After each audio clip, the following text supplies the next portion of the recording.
Ama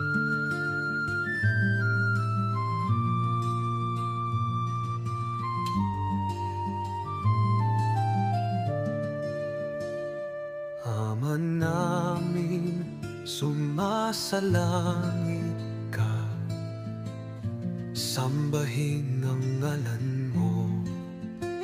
Mapasa amin ang kaharian mo. Sundin ang loob mo dito sa lupa para nang sa langit. Bigyan mo kami ngayon ng aming kakanin sa araw-araw, at patawarin mo kami sa aming mga sala para ng pagpapatawad namin sa nagkakasala sa amin. At huwag mo kaming ipahintulot sa tukso, at iadya mo kami sa lahat ng masama.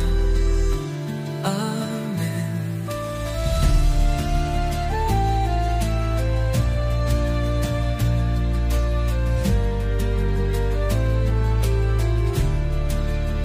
Sapagkat sa iyo ang kaharian, ang kapangyarihan, at ang kapurihan magpakailanman.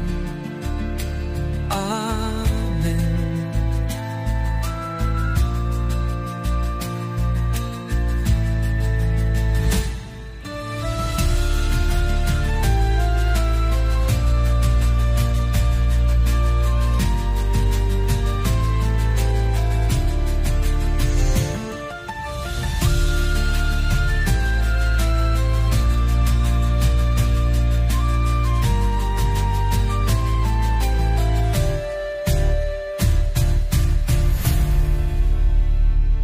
Sapagkat sa iyo ang kaharian, ang kapangyarihan, at ang kapurihan